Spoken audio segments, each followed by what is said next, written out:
Normally, kaya maraming tao ngayon, especially dito sa Philippines, na sumasali sa networking dahil sa sobrang hirap maghanap ng work.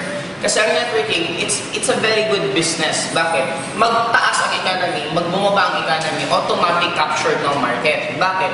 Ang nangyari ngayon sa Philippines, maraming unemployed. Ibig sabihin, maraming graduate na walang work. Normally, hindi naman lahat kayang capable magtayo ng traditional business. Kaya din maraming tao na involved right now sa networking. Bakit? Una, napakaliit lang ng kapital. Maliban sa maliit na kapital, kahit wala kang experience, kahit may experience ka, marunong ka o hindi, okay lang. Bakit? Ito yung isang negosyo ng pinakakapital mo lang dito, una pangarap mo. Pag meron ka napakalaking pangarap at kaya mong maturuan, in short, meron kang good learning attitude na willing ka magpaturo sa mga uplines mo, sa mga mentors mo kung paano ka tuturuan, pwede kang kumita. Ang good thing kasi dito, kung i-compare ko lang sa employment, for you to get your dreams, normally it will take you more than 40 years. Bakit?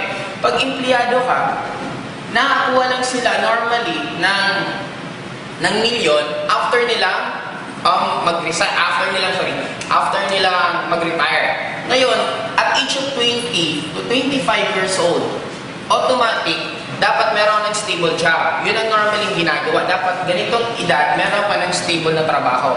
After dito, malalaman mo lang or makakuha ka ng milyon after 40 years.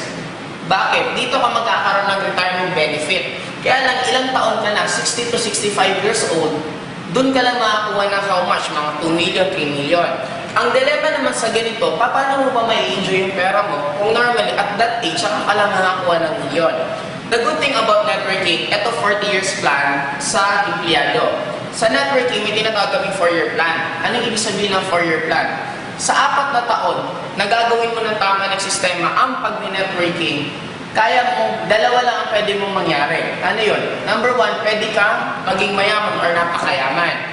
Katulad sa akin, na-involve ako sa networking at age of 20. After 20, mga 24 to 25 ko, dun ko na nakuha halos lahat ko. And until now, I'm already 28, pero sobrang laki ng kinikita ko na halos normally it will take lifetime sa isang tao siguro or another nakakailang reincarnation sila bago nila pwedeng kitain yung kinikita ko. Ang kagandahan sa akin, sa 4 years lang na halos hirap, pagod, sipag na ginawa ko and automatic lahat nakuha ko because of sa networking.